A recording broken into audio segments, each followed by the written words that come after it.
ناظرین السلام علیکم۔ پروگرام علم و حکمت کے ساتھ زبیر احمد حاضر خدمت ہے۔ اسلام میں ایمانیات کا جو تصور ہے، ہمیں یہ ہدایت دی گئی ہے کہ ہم نہ صرف یہ کہ نبی اکرم صلی اللہ علیہ وآلہ وسلم کی رسالت پر ایمان لائیں، بلکہ اس کے ساتھ ساتھ آپ سے پہلے جتنے انبیاء اس دنیا میں تشریف لائے، ہمیں یہ بھی ہدایت دی گئی ہے کہ ان پر بھی ایمان لایا جائے، ان کی کتابوں پر بھی ایمان لایا جائے۔ اور ظاہر ہے کہ جب ہم یہ کہتے ہیں کہ ہم دیگر تمام انبیاء پر جو کہ اللہ تعالیٰ کی جانب سے بھیجے گئے ان سب پر ایمان لاتے ہیں، تو اس کا مطلب یہ ہوا کہ سیدنا مسیح علیہ السلام کی نبوت اور رسالت کا بھی ہم اقرار کرتے ہیں، ہم دیگر انبیاء کی نبوت اور رسالت کا بھی اقرار کرتے ہیں، اور ان پر جو صحائف جو کتابیں ان پر نازل ہوئیں ان کی بھی تصدیق کرتے ہیں۔ اس تصدیق کرنے کا مطلب کیا ہے، ایمان لانے کا مطلب کیا ہے، سیدنا مسیح علیہ السلام کے متعلق آج ہم گفتگو کریں گے۔ اور جب ہم یہ کہتے ہیں بحیثیت مسلمان کہ ہم سیدنا مسیح علیہ السلام کی رسالت پر ایمان لاتے ہیں اور ان پر نازل کی گئی کتاب پر بھی ایمان لاتے ہیں، تو اس کا مقصد کیا ہوتا ہے؟ میرے ساتھ تشریف رکھتے ہیں جناب جاوید احمد غامدی صاحب، اور ساتھ ہی ساتھ ہم اسٹوڈنٹ سے اور اساتذہ سے بھی سوالات لیں گے سیدنا مسیح علیہ السلام کی سیرت سے متعلق۔ جاوید صاحب، سب سے پہلے میں یہ جاننا چاہوں گا کہ جب اللہ تعالیٰ ہم سے مخاطب ہو کر یہ کہتا ہے کہ ہمیں تمام دیگر انبیاء پر ایمان لانا ہے، نبی اکرم صلی اللہ علیہ وسلم پر ایمان لانے کے ساتھ ساتھ، اس سے مراد کیا ہوتی ہے؟ اس سے مراد یہ ہے کہ ہم جس دین کو مانتے ہیں، جس کا نام اسلام ہے، اس کی ابتدا محمد الرسول اللہ صلی اللہ علیہ وسلم سے نہیں ہوئی۔ محمد الرسول اللہ صلی اللہ علیہ وسلم اس کے آخری پیغمبر ہیں۔ یہ ایک ہی دین ہے جو اللہ تعالیٰ نے تمام پیغمبروں کو دیا۔ ایسا نہیں ہے کہ اللہ تعالیٰ نے پہلے یہودیت کے نام سے ایک دین اتارا، پھر مسیحیت کے نام سے ایک دین اتارا، یا ہندو مت کے نام سے کوئی دین اتارا۔ ایسا نہیں کیا گیا، بلکہ ایک ہی دین جو ہمیشہ سے اللہ کا دین رہا ہے، اس کو اللہ نے اسلام کا نام دیا ہے۔ سورہ آل عمران میں فرمایا کہ ان الدین عند اللہ الاسلام، اللہ کے نزدیک دین ہمیشہ سے ایک ہی رہا ہے اور وہ اسلام ہے۔ آدم علیہ السلام بھی اسلام ہی کو لے کر آئے تھے۔ اسلام کا مطلب کیا ہے؟ سر افکندگی، اپنا سر جھکا دینا، اللہ کے سامنے سر اطاعت خم کر دینا، اللہ کے اپنے آپ کو حوالے کر دینا۔ تو اس دین کا نام کسی فرد کے نام پر نہیں رکھا گیا، بلکہ یہ اصل حقیقت کی تعبیر ہے، یعنی خدا کو ماننا، خدا کے سامنے سر افکندہ ہونا، خدا کے بندے کی حیثیت سے زندگی بسر کرنے کے لیے تیار ہو جانا، اپنے آپ کو اس پروردگار کے حوالے کر دینا جو انسان کا خالق ہے۔ الاسلام یا اسلام، اس کے معنی یہ ہے۔ تو اللہ تعالیٰ نے یہی نام ہمیشہ سے پسند کیا ہے، یہی دین ہے جو ہمیشہ سے خدا کا دین رہا ہے۔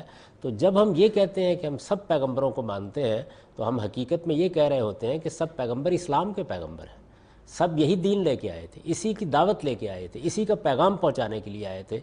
آدم علیہ السلام بھی اسی کے پیغمبر تھے، نوح علیہ السلام بھی اسی دین کے پیغمبر تھے، موسیٰ و عیسیٰ علیہ السلام بھی اسی دین کے پیغمبر تھے۔ تو جو سب پیغمبر اسی دین کو لے کے آئے ہیں، تو ناگزیر ہے کہ پھر ہم سب کو مانیں گے۔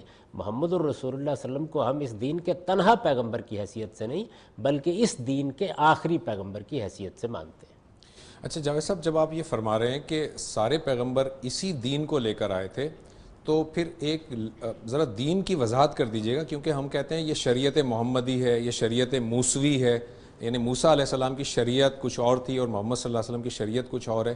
تو دین کو ذرا ڈیفائن کر دیجیے گا، جو سارے پیغمبر یکساں لے کر آئے تھے، اور شریعت میں پھر فرق کیسے ہوا؟ دین کے دو حصے ہیں، اور جب دین دیا گیا اس کے دو حصے رہے ہیں۔ ایک حصے کا تعلق حکمت سے ہے، یعنی فلسفے سے، وہ بنیادی حقائق جو اصل دین ہے، ان میں ایمان ہے، ان میں اخلاق ہے۔ یعنی آپ کن چیزوں کا اعتراف کرتے ہیں، ایمان کیا چیز ہے؟ یہ کوئی محض مذہبی اصطلاح نہیں ہے، بلکہ اب جب آپ کسی حقیقت کو سمجھ لیتے ہیں، پھر اس کا اعتراف کرتے ہیں، اقرار کرتے ہیں، تو یہ اس پر ایمان لانا ہے۔ تو ایمانیات ہیں، یعنی ہم کن چیزوں کو مانتے ہیں۔ مثال کے طور پر ہم یہ مانتے ہیں کہ اس کائنات کا ایک پروردگار ہے۔ یہی تعلیم حضرت آدم دینے کے لیے آئے تھے، یہی تعلیم حضرت نوح دینے کے لیے آئے تھے۔ وہی تنہا پروردگار ہے اور تنہا اسی کی عبادت ہونی چاہیے، یہی تعلیم سب انبیاء رحمۃ السلام نے دی ہے۔ ہم کو ایک دن پروردگار کے سامنے جواب دہ ہونا ہے۔ ایک ایسا دن آنے والا ہے جب ہم مرنے کے بعد اٹھائے جائیں گے، خدا کی بارگاہ میں حاضر ہوں گے، اپنے اعمال کے لیے جواب دہ ٹھہرائے جائیں گے۔ سب پیغمبروں نے اس کی تعلیم دی ہے۔ اسی طرح یہ بات کہ جب خدا کے سامنے ہم جواب دہ ہوں گے، تو جواب دہی کی بنیاد کیا ہوگی؟ تو ایمان و اخلاق ہی جواب دہی کی بنیاد ہوگی، اچھا عمل ہی کی بنیاد پر ہمارے مستقبل کا وہاں فیصلہ کیا جائے گا۔ یہی تعلیم حضرت مسیح کی ہے، یہی تعلیم حضرت موسیٰ کی ہے۔ اس کے بعد دوسرا حصہ وہ ہے جس کو ہم قانون کہتے ہیں، لا کہتے ہیں۔ یہ ظاہر ہے کہ حالات کے لحاظ سے، تمدنی ضروریات کے لحاظ سے تبدیل ہوتا رہتا ہے۔ تو شریعت اصل میں لا کو کہا جاتا ہے، قانون کو، یعنی دین کا وہ حصہ جو ایمان و اخلاق سے متعلق ہے۔ قرآن اپنی اصطلاح میں اس کو الحکمہ کہتا ہے۔ آپ اسے جدید تعبیر میں دین کا فلسفہ بھی کہہ سکتے ہیں، دین کے مبادی بھی کہہ سکتے ہیں، دین کے اصول بھی کہہ سکتے ہیں، دین کے بنیادی حقائق بھی کہہ سکتے ہیں، ایمان اور اخلاق سے بھی تعبیر کر سکتے ہیں۔ یہ اصل دین ہے۔ اس پر مبنی کچھ قوانین دیے جاتے ہیں۔ ان قوانین کو عربی زبان میں شرع یا شریعت سے تعبیر کیا جاتا ہے۔ ہم اپنی زبان میں اس کو قانون کہہ سکتے ہیں۔ اس میں کچھ تبدیلی ہوتی رہتی ہے، اور یہ تبدیلی آنے والا پیغمبر اپنے زمانے کے حالات کے لحاظ سے اللہ کے حکم پر کر دیتا ہے۔ اس میں بھی جو بنیادی چیزیں ہیں، مثال کے طور پر نماز ہے، مثال کے طور پر روزہ ہے، حج ہے، یہ سب چیزیں ہمیشہ سے ایسے ہی رہی ہیں۔ لیکن بعض چیزیں جو تمدن سے متعلق ہیں، معیشت سے متعلق ہیں، سیاست سے متعلق ہیں، ان میں حالات کے لحاظ سے تبدیلی ہو جاتی ہے۔ ٹھیک ہے ناظرین، ایک چھوٹا سا وقفہ لیتے ہیں، وقفے کے بعد کوشچن آنسر سیشن یہ جاری رہے گا بریک کے بعد۔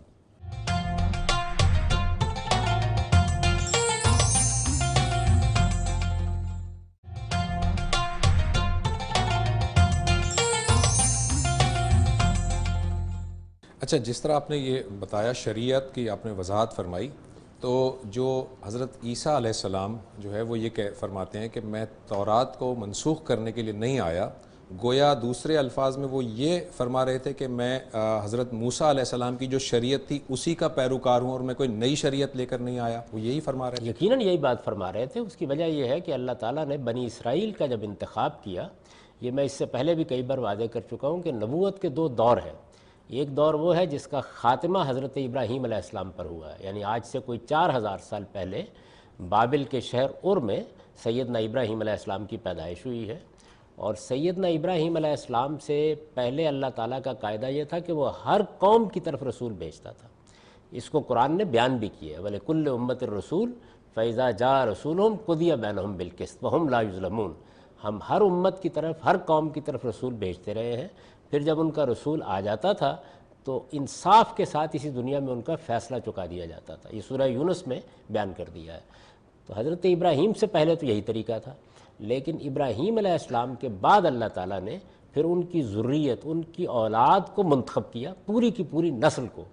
ان کے لیے فلسطین اور عرب کے علاقے منتخب کیے، اور ان سے کہا کہ اب تم لوگوں کو خدا کے دین کا علمبردار بن کے رہنا ہے، اور تمہارے ذریعے سے یہ دعوت اب پوری دنیا تک پہنچے گی۔ تو پھر نبوت انہی کے اندر خاص کر دی گئی، یعنی یہ دوسرے مرحلے کا معاملہ ہے جس میں یہ طریقہ اختیار کیا گیا۔ حضرت مسیح علیہ السلام بھی بنی اسرائیل سے تعلق رکھتے ہیں، موسیٰ علیہ السلام بھی بنی اسرائیل سے تعلق رکھتے ہیں۔ بنی اسرائیل کو سب سے پہلے شریعت تورات کی صورت میں دی گئی۔ تورات کے معنی ہی قانون کے ہیں۔ اگر آپ تورات کو پڑھیں تو یہ بالکل واضح ہو جاتا ہے کہ اس میں الحکمہ کے مباحث سرے سے ہیں ہی نہیں، یعنی ایمان، اخلاق کے مباحث یہ وہاں کوئی تفصیل سے بیان نہیں ہوئے، کہیں کہیں ان چیزوں کا ذکر آ جاتا ہے۔ اسی طریقے سے عبادات اور اس نوعیت کی چیزیں بھی وہاں موضوع نہیں ہیں۔ لا کا حصہ، قانون کا حصہ ہے جس کو اللہ تعالیٰ نے اس میں بیان کیا، وہ سراسر قانون ہے۔ تو وہی قانون بنی اسرائیل کے لیے تھا، اسی کی بنیاد پر وہ منظم ہوئے۔ ان کی جو خصوصی حیثیت تھی اس سے متعلق بھی اسی میں احکام تھے۔ حضرت مسیح علیہ السلام کو اس لیے نہیں بھیجا گیا تھا کہ وہ کوئی نئی شریعت یا نیا قانون دیں گے، دنیا میں بھی کوئی ایسی تبدیلی نہیں آئی تھی، بنی اسرائیل کی حیثیت میں بھی ابھی کوئی تبدیلی نہیں ہوئی تھی، اس لیے قانون میں کسی تبدیلی کی ضرورت نہیں تھی۔ تو کم و بیش 2000 سال سے وہی قانون بنی اسرائیل کے ہاں چلا آ رہا تھا۔ حضرت مسیح علیہ السلام کو حکمت دے کر بھیجا گیا۔ خود قرآن مجید نے یہ بیان کیا کہ تورات سرتسر قانون تھی اور انجیل سرتسر حکمت ہے، یعنی اس میں دین کے بنیادی حقائق کو واضح کیا گیا ہے، ایمان و اخلاق کی حقیقت واضح کی گئی ہے، دین اصل میں کیا چاہتا ہے، اس کا مقصد کیا ہے، اس کا نصب العین کیا ہے، اس کو نمایاں کیا گیا ہے۔ تو یہ جس جملے کا آپ نے حوالہ دیا ہے یہ پہاڑی کے بعض میں ہے، سرمن آف دا ماؤنٹ میں، اس کی ابتدائی یہاں سے انہوں نے کی ہے کہ میں تورات کو منسوخ کرنے نہیں آیا، میں تو اس کو پورا کرنے کے لیے آیا ہوں۔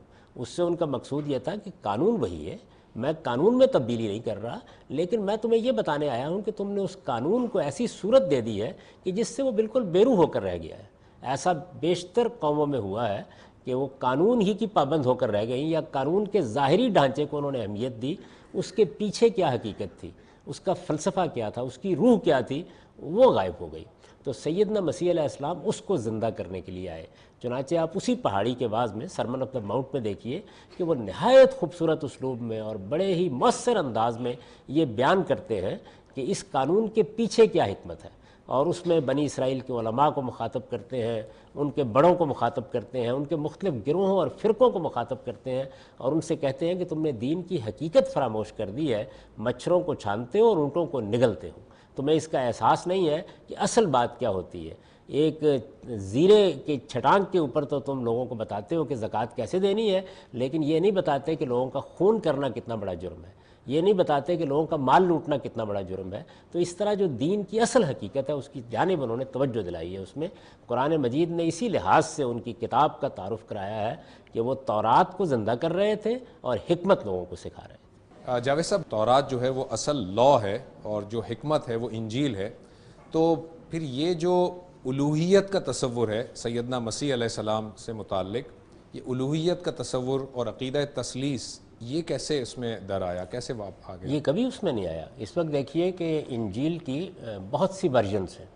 یہ معلوم ہے کہ سیدنا مسیح علیہ السلام انجیل کو مرتب نہیں کر سکے تھے۔ آپ کے علم میں ہے کہ قرآن اس طرح نازل ہوا کہ وہ تھوڑا تھوڑا کر کے نازل ہوتا رہا، یہاں تک کہ رسالت میں آپ صلی اللہ علیہ وسلم نے اپنی زندگی کے آخری 2 سالوں میں اس کو پھر ترتیب دیا اللہ تعالیٰ کے حکم کے مطابق۔ ہمیں تاریخ میں یہ روایت ملتی ہے کہ جبریل امین نے پھر نئی ترتیب کے ساتھ پورا قرآن رسالت میں آپ صلی اللہ علیہ وسلم کو پڑھ کے سنایا، اور یہ 2 مرتبہ ہوا، یعنی آپ نے بھی سنا اور جبریل امین نے بھی اس کو پڑھا۔ انہوں نے پڑھا تو آپ نے اس کو سنا، تاکہ ہر لحاظ سے جو کچھ بھی اس کو مرتب ہو کے نئی صورت اختیار کرنی ہے اس میں کوئی ابہام، کوئی شبہ باقی نہ رہے۔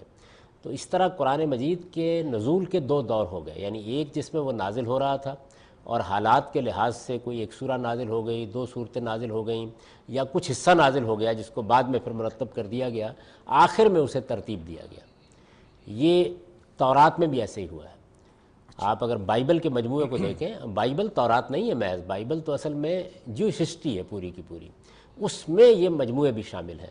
تو اس میں آپ دیکھیے تو پہلی جو 4 کتابیں ہیں، یعنی پیدائش ہے، گنتی ہے، خروج ہے، اخبار ہے، ان پہلی 4 کتابوں میں نزولی اعتبار سے تورات ہے، یعنی جیسے جیسے وہ نازل ہو رہی ہے لکھنے والے واقعہ بیان کرتے ہیں، تاریخ بیان کرتے ہیں، حوادث کا ذکر کرتے ہیں، وہ مصر میں ہے اس کا ذکر کر رہے ہیں، ان کو جو حضرت ابراہیم کے زمانے کی باتیں بتائی جا رہی ہیں ان کا ذکر کر رہے ہیں، اس کے دوران میں تورات بھی نازل ہوتی ہے اور وہ اس کو بھی اس میں شامل کر دیتے ہیں۔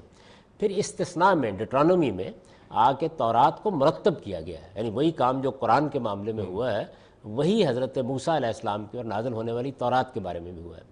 تو تورات ہمارے پاس اس وقت نزول کی ترتیب سے بھی موجود ہے اور مرتب شکل میں بھی موجود ہے۔ انجیل کے ساتھ یہ دوسرا کام نہیں ہو سکا، یعنی سیدنا مسیح علیہ السلام پر انجیل نازل ہونا شروع ہوئی اور اس کے بعد ترتیب دینے سے پہلے ہی وہ حادثہ ہو گیا کہ جب یہود کے علماء نے ان کو قتل کر دینا چاہا اور اللہ تعالیٰ نے انہیں اٹھا لیا، تو اس واقعے یا اس عظیم سانحے کے نتیجے میں انجیل اسی صورت میں رہ گئی، یعنی وہ اس دوسرے مرحلے تک پہنچی ہی نہیں کہ اس کو حضرت مسیح علیہ السلام اللہ تعالیٰ کے حکم کے مطابق مرتب کر کے ایک کتاب کی شکل دیتے، وہ اسی شکل میں اس وقت بھی ہے۔ تو اس میں پھر کیا ہوگا؟ اس میں یہ ہوگا کہ جو لوگ بھی اس کو سن رہے تھے انہوں نے اپنے اپنے طریقے سے اس کو نیریٹ کیا ہے، بیان کیا ہے۔ اس وقت جو آپ کے پاس اناجیل ہیں ان کی تعداد بہت زیادہ ہے، یعنی 36-37 کے قریب تھیں، پھر آہستہ آہستہ ان میں سے انتخاب کیا گیا۔ بہت سی اناجیل کو کلیسا نے رد کر دیا، قبول کرنے سے انکار کر دیا، وہ لوگوں کی نریشنز تھی، جیسے ہمارے ہاں حدیث بیان ہوئی ہے بالکل اسی صورت میں تھی، اور ان میں سے 4 کا انتخاب کیا گیا۔ اب بائبل کے مجموعے میں وہی 4 اناجیل ہیں، جن میں متی کی انجیل ہے، مرکز کی انجیل ہے، لوکا کی انجیل ہے، یوحنا کی انجیل ہے۔ تو یہ 4 انجیلیں جو اس وقت ہمارے پاس موجود ہیں یہ الگ الگ نہیں ہیں، بلکہ یہ 4 آدمیوں نے ان کو نیریٹ کیا ہے اپنی اپنی نیریشن کے مطابق، ایک ہی چیز ہے جو بیان کی گئی ہے۔ ان 4 کو آپ پڑھ جائیے، اس میں نہ کوئی تثلیث کا عقیدہ بیان ہوا ہے، نہ الوہیت مسیح کا کوئی عقیدہ بیان ہوا ہے۔ ان میں جو تعلیم بیان ہوئی ہے وہ بین ہی وہی تعلیم ہے جو قرآن مجید کی تعلیم ہے۔ ایک خداوند کی عبادت کے لیے سیدنا مسیح علیہ السلام پکار رہے ہیں، وہی نمازیں پڑھ رہے ہیں جو ہم پڑھتے ہیں، وہی روزے رکھ رہے ہیں جو ہم رکھتے ہیں، اسی طریقے سے اپنی دعوت اور اپنا پیغام پہنچا رہے ہیں، اور یہی دین لوگوں کو بتا رہے ہیں کہ تم کو ایمان اور اخلاق اور اچھے عمل کی بنیاد پر قیامت میں جواب دہ ہونا ہے۔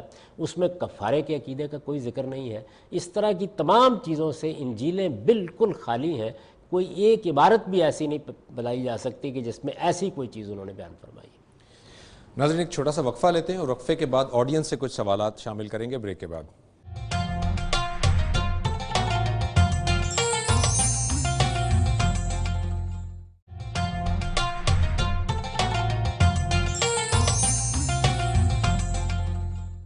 جاوید صاحب پھر جو اگر یہ چار جو اناجیل ہیں، اناجیل اربع ہم انہیں کہتے ہیں اگر، تو اناجیل اربع میں آپ کہہ رہے ہیں کہ ایک اشارہ بھی اس میں موجود نہیں ہے عقیدہ الوہیت کا، تثلیث کا، کفارے کا عقیدہ، تو پھر یہ عقیدہ آخر مسیحی افراد کے اندر آیا کیسے؟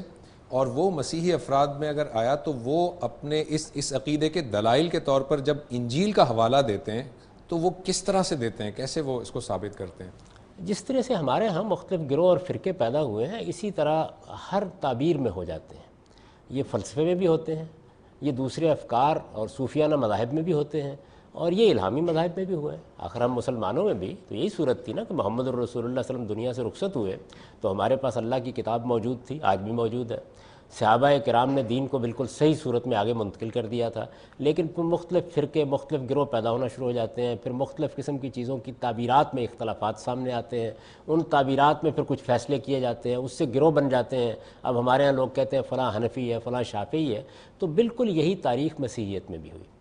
مسیحیت میں حضرت مسیح علیہ السلام کے تھوڑا ہی عرصہ بعد جب یہ لوگ رومی سلطنت میں گئے اور وہاں بڑے پیمانے پر اس دین کی تبلیغ ہوئی، اور اس کے نتیجے میں خود مسیحی سلطنت کے بہت بڑے بڑے لوگ سامنے آ گئے۔ آپ کو معلوم ہے کہ رومیوں کی سلطنت میں اتنی بڑی تبدیلی آئی کہ خود بادشاہ اس زمانے کے لحاظ سے آپ کہہ سکتے ہیں کہ مسلمان ہو گئے، انہوں نے حضرت مسیح علیہ السلام کی دعوت کو قبول کر لیا۔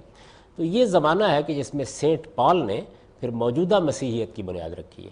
موجودہ مسیحیت جس کو آپ یورپ میں دیکھتے ہیں، جس کو آپ آرتھوڈاکس چرچ میں دیکھتے ہیں، جو کیتھولکس کے ہاں دیکھتے ہیں، پروٹسٹنٹس کے ہاں دیکھتے ہیں، یہ جو موجودہ مسیحیت ہے یہ سینٹ پال کی مسیحیت ہے۔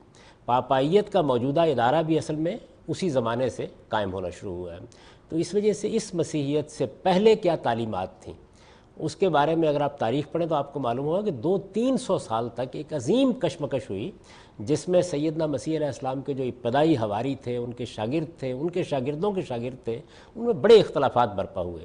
چنانچہ یہ جو عرب میں لوگ گئے ہیں یہ شمون کے پیرو ہیں زیادہ تر، یعنی اس وقت ہم جس مسیحیت سے واقف ہیں وہ پال کے پیرووں کی مسیحیت ہے، سینٹ پال کے۔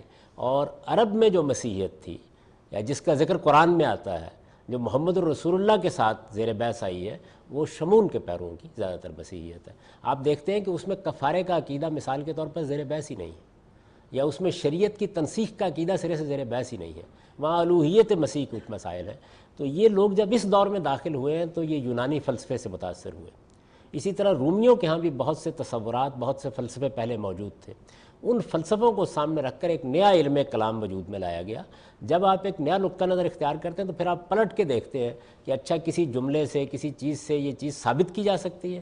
انجیل میں ایسی کوئی چیز نہیں تھی، تو بعض تعبیرات جو عبرانی زبان کی تھیں جن کے 2 معنی ہو سکتے تھے، ان میں سے بعض چیزوں کو یہ صورت دے دی گئی جو اب ہم موجودہ مسیحیت میں دیکھتے ہیں، اور یہ جس طرح ان کے ہاں ہوا ہے اسی طرح ہمارے ہاں بھی ہو رہا ہے۔ ٹھیک جی، یہاں سے کوئی کویشچن ہے؟ میرا سوال یہ ہے کہ حضرت عیسیٰ علیہ السلام کے روح اللہ اور کلمت اللہ ہونے سے کیا مراد ہے؟ غالباً یہ پوچھ رہے ہیں کہ سیدنا مسیح علیہ السلام کو جو کلمۃ اللہ یا روح اللہ کہا گیا ہے اس سے کیا مراد ہے؟ یہ معلوم ہے اور قرآن مجید نے بھی اس کی تصدیق کی ہے، اور یہ چیز انجیل میں بھی بیان ہوئی ہے کہ سیدنا مسیح علیہ السلام کی پیدائش بن باپ کے ہوئی تھی، اس لحاظ سے وہ اللہ تعالیٰ کی ایک عظیم نشانی ہے۔ چنانچہ قرآن مجید نے بھی ان کے بارے میں یہ بیان کیا ہے کہ وہ گویا قیامت کے برپا ہونے کی ایک نشانی بن کر آئے تھے۔ قیامت کیا ہے؟ یہ کائنات درہم برہم ہو جائے گی، یہ نظم ختم ہو جائے گا، یہ دنیا جس صورت میں ہمیں نظر آ رہی ہے اس طرح قائم نہیں رہے گی، جس کو قرآن مجید نے اپنی تعبیر میں ادا کیا ہے کہ یوم تبدل الارض غیر الارض والسماوات، یہ زمین و آسمان اٹھا کے اللہ تعالیٰ ان کو ایک نئے زمین و آسمان کی شکل دے دیں گے۔ تو سیدنا مسیح علیہ السلام بھی اللہ تعالیٰ کے اسی غیر معمولی تصرف کا نمونہ تھے۔ چنانچہ قرآن نے تفصیل کے ساتھ بتایا سورہ مریم میں کہ کیسے سیدہ مریم کے ہاں ان کی پیدائش ہوئی، یعنی ان کا کوئی باپ نہیں تھا۔ تو اللہ تعالیٰ نے وہ چیز جو انسانیت کو انسانیت دیتی ہے اس کو قرآن مجید روح سے تعبیر کرتا ہے، اور یہ کہتا ہے کہ یہ گویا اللہ تعالیٰ کی ایک پھونک ہے جس کے ذریعے سے یہ چیز وجود میں آ جاتی ہے۔ آدم کے بارے میں بھی یہی کہا ہے کہ نفخت فیہ من روحی، تو وہی روح یا وہی پھونک یا وہی امر الہی اللہ تعالیٰ کا جو کلمہ کن ہے اس کے ذریعے سے حضرت مسیح کی بھی پیدائش ہوئی ہے. یعنی اس میں جو باپ کی طرف سے ایک مادیت شامل ہوتی ہے یہ موجود نہیں تھی. اللہ تعالیٰ نے براہ راست نفخ روح کیا تو اس کو بعض موقعوں پر قرآن مجید نے روحم منہ سے تعبیر کر دیا، بعض موقعوں کے اوپر کلمۃ سے تعبیر کر دیا، یعنی اللہ کا کلمہ. اللہ تعالیٰ کی طرف سے جب وہ کلمہ صادر ہوتا ہے، ایک ورڈ صادر ہوتا ہے جس کو کن کہا جاتا ہے، تو اس سے چیزیں وجود پذیر ہو جاتی ہیں. تو وہ گویا سراتر اللہ کا کلمہ تھے یا اللہ تعالیٰ کی طرف سے پھونکے جانے والی روح تھے. اس کو قرآن نے ان تعبیرات میں ادا کیا. جاوید صاحب، اس سے ایک ریلیونٹ کویشچن یہ ہے کہ ہم دیکھتے ہیں کہ جو انبیاء گزرے ہیں ان میں اللہ تعالیٰ نے ان کو جو بھی معجزات عطا کیے ہیں وہ اس زمانے کے اندر جو چیزیں زیادہ عروج پا جایا کرتی تھی اللہ تعالیٰ نے اس طرح کا عام طور پر معجزہ دیا. جیسے حضرت یوسف علیہ السلام کے دور میں خواب اور خوابوں کی تعبیر بتانے والے نجومی بہت زیادہ ہوا کرتے تھے، آپ کو یہ معجزہ دیا گیا. حضرت موسیٰ علیہ السلام کو دیکھتے ہیں تو اس وقت جادو بہت زیادہ عروج پر تھا، تو آپ کو ایک معجزہ دیا گیا جس میں آپ کا مقابلہ جادوگروں سے ہوا. اللہ تعالیٰ نے سیدنا مسیح علیہ السلام کا یہ جو معجزہ ہے جس کا آپ نے ابھی ذکر فرمایا، بغیر باپ کے پیدا کیا، اس کی کوئی حکمت بتائی ہے کہ وہ اس زمانے کے حالات کے لحاظ سے یہ معجزہ کیوں دیا؟ نہیں، معجزات کا باعث یہ نہیں ہوتا کہ حالات کیا تقاضا کرتے ہیں. اس کا اصل سبب یہ ہوتا ہے کہ جس قوم کی طرف کسی پیغمبر کی بعثت کی جا رہی ہے وہاں اس کو کن چیزوں سے مسلح کر کے بھیجا جائے. بنی اسرائیل کی میں اس سے پہلے عرض کر چکا کہ ایک بڑی خاص حیثیت ہے. آپ قرآن مجید کو پڑھیے تو معلوم ہوتا ہے کہ اللہ تعالیٰ نے ان کو ایک منتخب قوم کی حیثیت سے اپنی دعوت کے لیے برپا کیا. ان کے لیے فلسطین کا علاقہ خالی کرا لیا گیا. ان سے کہا گیا وہ یہاں توحید کا مرکز بنائیں، پوری دنیا میں خدا کا پیغام پہنچائیں. قرآن مجید نے ان دونوں ادوار کو ایک آیت میں بڑے ایجاز کے ساتھ سمیٹ دیا ہے. یہ کہا ان اللہ اصطفیٰ آدم و نوح و آل ابراہیم و آل عمران علی العالمین. یعنی اللہ تعالیٰ نے پہلے انفرادی نبوت کا طریقہ اختیار کیا، آدم اور نوح کی مثال دی ہے، پھر اس کے بعد پوری کی پوری آل ابراہیم کو منتخب کر لیا گیا. تو یہ پوری کی پوری آل ابراہیم ہے کہ جس نے جب سرکشی اختیار کی، گویا اللہ تعالیٰ نے جن لوگوں کو نبوت کے منصب پر فائز کیا تھا، جن کو اپنی منتخب قوم قرار دیا تھا، جن کے بارے میں قرآن یہ کہتا ہے کہ انی فضلتکم علی العالمین، دنیا کی ساری قوموں میں سے فضیلت دے کر میں نے اپنی دعوت کے لیے، اپنے پیغام کو پہنچانے کے لیے تمہارا انتخاب کیا تھا. حضرت مسیح اس کے لیے آخری پیغمبر تھے. اور اس وقت اتنے زیادہ سرکش ہو چکے تھے یہود کے علماء، یعنی ہمارے لیے بھی وہ ایک بڑا عبرت کا باب ہے کہ ایک مسلمان قوم، خدا کو ماننے والی قوم، خدا کے پیغمبروں کو ماننے والی قوم، خدا کی منتخب قوم، خدا کی کتابوں کی حامل قوم، اس کے علماء سرکشی کے اس مقام تک آ گئے تھے کہ حضرت مسیح کے وہ مقابل میں کھڑے ہو گئے. اس لیے اس صورتحال میں کہ وہ علماء کے مقابل میں لوگوں کے اندر اپنے لیے تائید پیدا کر سکے، ان کو وہ معجزات دیے گئے. تو معجزات ہمیشہ کسی پیغمبر کی دعوت کے لحاظ سے دیے جاتے ہیں، گویا اس کی ضرورت ہے. جیسے کہ رسالت میں آپ صلی اللہ علیہ وسلم کو اس طرح کی کوئی ضرورت پیش نہیں آئی تو اللہ تعالیٰ نے فرمایا کہ اب کوئی ضرورت بھی نہیں ہے کہ اس طرح کے معجزات دیے جائیں. آپ کا معجزہ اللہ کی کتاب قرآن مجید ہی. چھوٹا سا وقفہ لیتے ہیں ناظرین اور وقفے کے بعد کنٹینیو کرتے ہیں.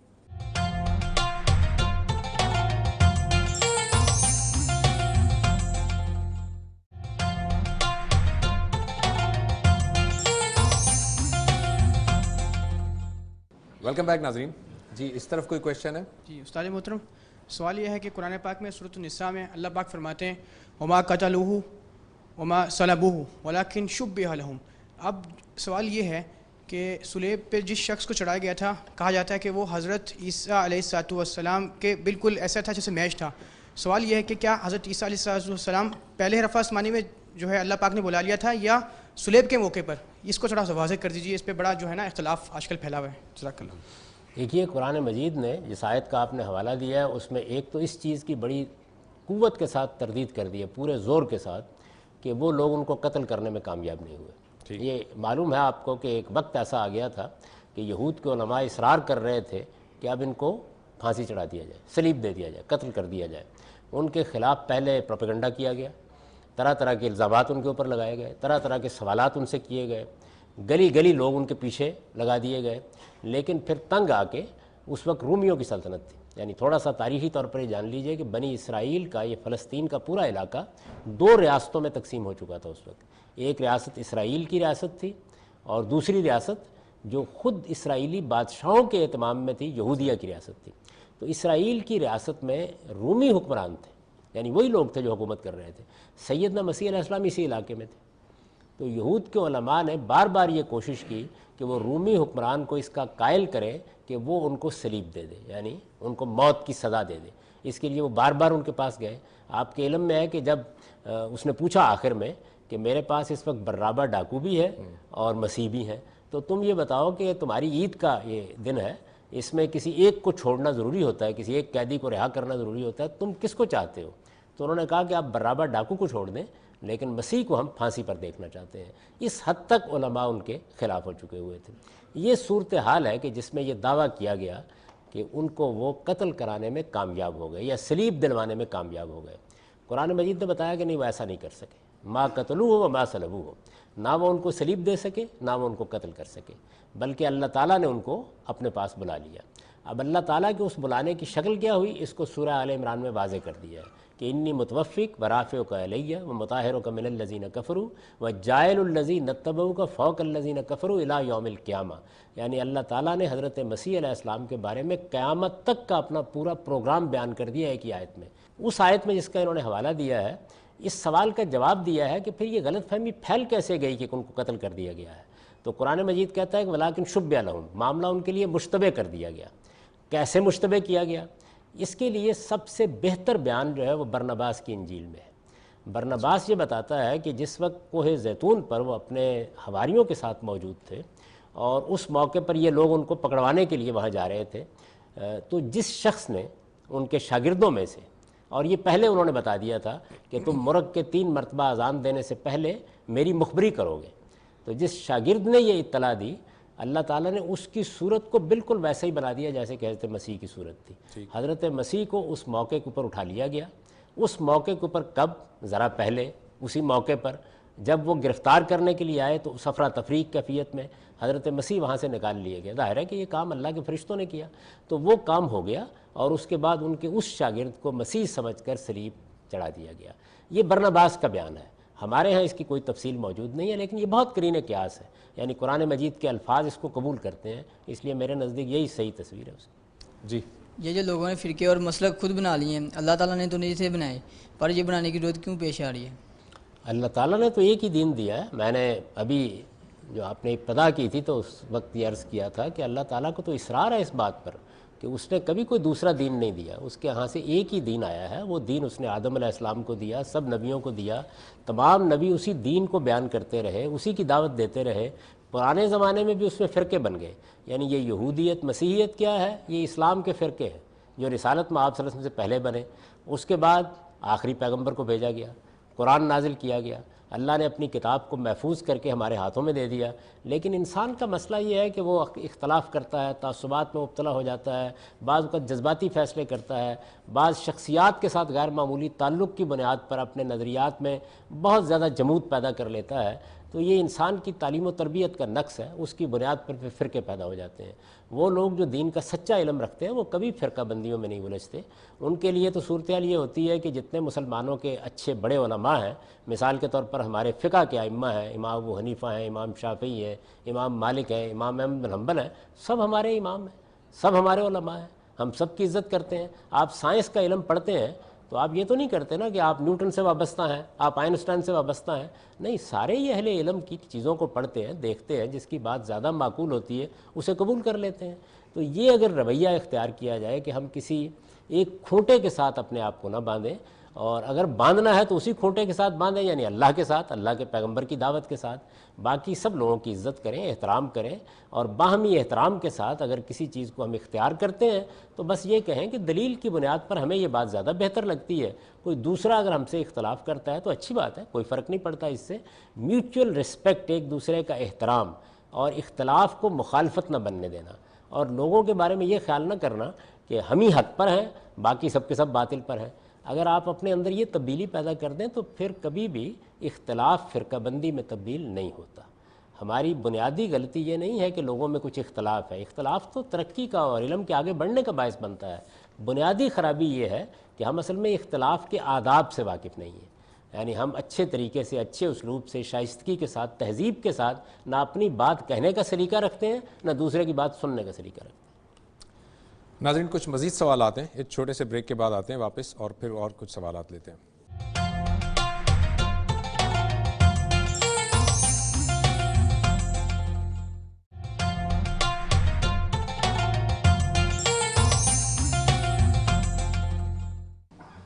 السلام علیکم سر، میرا نام صابر خان. سر، اہل کتاب کی صرف عورتوں سے شادی کرنا جائز ہے یا ان کی عورتیں بھی مسلمان مردوں سے شادی کر سکتی ہے؟ اگر نہیں تو کیوں؟ اس کا میں بڑی تفصیل کے ساتھ اس سے پہلے بعد پروگراموں میں جواب دے چکا ہوں کہ شادی کے معاملے میں جو چیز اللہ تعالیٰ کے ہاں گویا بڑی اہمیت کی حامل ہے وہ یہ ہے کہ مشرکوں کے مابین اور توحید کو ماننے والوں کے مابین یہ تعلق قائم نہیں کیا جا سکتا. اصلاً اللہ تعالیٰ نے اس کو بنیاد بنایا ہے. یہ معلوم ہونا چاہیے کہ نکاح کے بارے میں، نکاح کوئی معمولی بات نہیں ہے. موجودہ زمانے میں لوگ خیال کرتے ہیں کہ محبت کے جذبے کو قانونی شکل دینے کا نام نکاح ہے. ایسا نہیں ہے. یہ اللہ تعالیٰ کی اسکیم کے لیے اپنے آپ کو پیش کرنا. آپ ایک گھر بناتے ہیں، ایک خاندان کی بنیاد رکھتے ہیں، اور اس مقصد کے لیے اللہ تعالیٰ نے بہت سے شرائط اور حدود عائد کر دی ہیں. مثال کے طور پر یہ کہ مرد پر اخراجات کی ذمہ داری ڈال دی ہے. وہ اس کے ٹوکن کے طور پر مہر کی ذمہ داری اٹھاتا ہے اور عورت کے ہاتھ پر رکھتا ہے، اور گویا اس طرح عہد اور اقرار کرتا ہے کہ میں اب تمام اخراجات کی ذمہ داری اٹھا کر اس گھر کا نظم چلاؤں گا. اسی طریقے سے شرط عائد کر دی گئی ہے کہ یہ پاک دامن لوگوں کے درمیان تعلق قائم ہو سکتا ہے.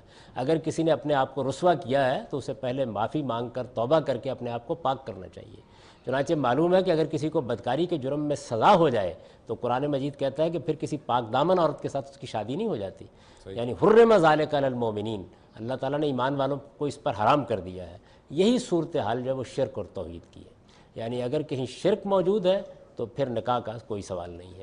موجودہ زمانے میں چونکہ لوگوں کو اس طرح دین کا شعور نہیں ہے، شرک اور توحید کا بھی شعور نہیں ہے، وہ مسلمانوں کے گھر میں پیدا ہوئے ہیں، ان کی اس طرح کی تربیت بھی نہیں ہوئی. جب عین نکاح کا موقع آتا ہے تو یہ سوال کرنا شروع کر دیتے ہیں کہ اب کس سے کرنا ہے. ورنہ اگر آپ کا کنسرن توحید ہے تو یہ سوال ہی نہیں پیدا ہونا چاہیے. یعنی توحید ایک ایسی چیز ہے کہ جو ہمارے درمیان اور پوری دنیا کے درمیان فرق کرنے والی چیز ہے.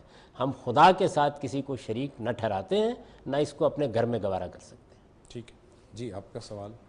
السلام علیکم. میرا سوال یہ ہے کہ جتنے بھی الہامی مذاہب ہیں ان تمام کا تعلق فلسطین، عرب، ان علاقوں سے ہے. اس میں کیا حکمت ہے؟ نمبر 1. نمبر 2، اسلام کے لیے لفظ دین استعمال کیا گیا.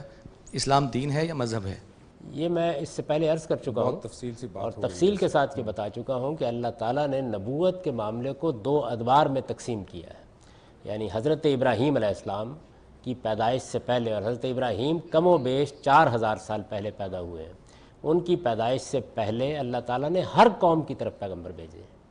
یعنی یہ خود قرآن مجید نے بیان کر دیا ہے. اور معلوم نہیں کتنی بڑی تعداد میں قوموں کی طرف وہ پیغمبر آئے ہیں.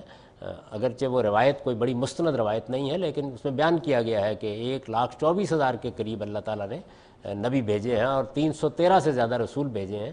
تو اللہ تعالیٰ قرآن مجید میں یہ بتاتے ہیں وَلِكُلِّ أُمَّةٍ الرَّسُولُ، ہم نے ہر قوم کی طرف رسول بھیجا. تو تمام رسول جو مختلف قوموں کی طرف آئے 4000 سال پہلے، ان کا سلسلہ جاری رہا. پھر حضرت ابراہیم علیہ السلام کی پیدائش کے بعد اللہ تعالیٰ نے دوسرے دور کو شروع کیا. اس میں جو طریقہ اختیار کیا گیا، اور اس کی وجہ ہے کیوں اختیار کیا گیا، یعنی اب دنیا اکٹھی ہونے والی تھی، اب تہذیبوں کا دور شروع ہونے والا تھا. تو زمین کے بالکل وسط کا انتخاب کر کے فلسطین اور جزیرہ نما عرب 2 علاقوں میں ان کی نسل کو آباد کیا گیا. وہاں اللہ کی توحید کا گھر بنایا گیا اور اس پوری کی پوری قوم کو نبوت کے منصب پر فائز کر دیا گیا. پھر نبی انہی کے اندر آتے رہے ہیں. تو یہ 4000 سال کی تاریخ ہے جس کا حوالہ یہ دے رہے ہیں. اس سے پہلے سب قوموں کی طرف رسول آئے ہیں، سب قوموں کی طرف پیغمبر آئے ہیں. اور دوسرا سوال یہ تھا کہ اسلام جو ہے وہ دین ہے یا مذہب ہے؟ یہ قرآن عربی زبان میں دین کس کو کہا جاتا ہے، یعنی جب کوئی شخص ما بعد طبیعتی لحاظ سے، یعنی میٹا فزکس کے لحاظ سے اور اس دنیا کے نظم کے لحاظ سے ایک طریقے کو اختیار کر لیتا ہے. یہ طریقہ دنیا میں کفار اختیار کرتے رہے ہیں، یہ طریقہ بادشاہ اختیار کرتے رہے ہیں، یہ طریقہ انبیاء علیہ السلام نے بھی اختیار کیا. تو قرآن نے یہ لفظ ایجاد نہیں کیا، دین کا لفظ استعمال کیا. ہمارے ہاں اردو زبان میں اس کا ترجمہ مذہب کے طور پر رائج ہو گیا. دونوں میں کوئی فرق نہیں ہے، ہرگز کوئی فرق نہیں ہے. یہ ایک بے معنی بحث ہے جو لوگ کرتے ہیں اور کبھی قرآن پڑھ کے نہیں دیکھتے کہ قرآن مجید یہ کہتا ہے کہ سیدنا یوسف علیہ السلام جس بادشاہ کے زمانے میں تھے تو ما کان لیوسف لیاخذ اخاہ فی دین الملک، یعنی وہ بادشاہ کا جو مذہب ہے اس کو بھی دین کہہ رہا ہے. قریش مکہ کو مخاطب کر کے کہتا ہے لکم دینکم ولی دین، یعنی تم جس مذہب پر ہو وہ تمہارا مذہب، جو میرا ہے وہ میرا مذہب. یعنی جس معنی میں ہم لفظ مذہب بولتے ہیں اسی میں عربی زبان میں دین بولا جاتا ہے، کوئی فرق نہیں ہے دونوں. اچھا، پروگرام کا چونکہ وقت ختم ہوا چاہتا ہے، سیدنا مسیح علیہ السلام کے بہت سارے جو دیگر پہلو ہیں ان پہ بات مکمل نہیں ہو سکی. بہرحال اگلے کسی پروگرام میں، کسی کویشچن آنسر سیشن میں اس کو ہم ٹیک اپ کریں گے. اگلے پروگرام تک کے لیے زبیر احمد کو اجازت دیجیے. اللہ حافظ.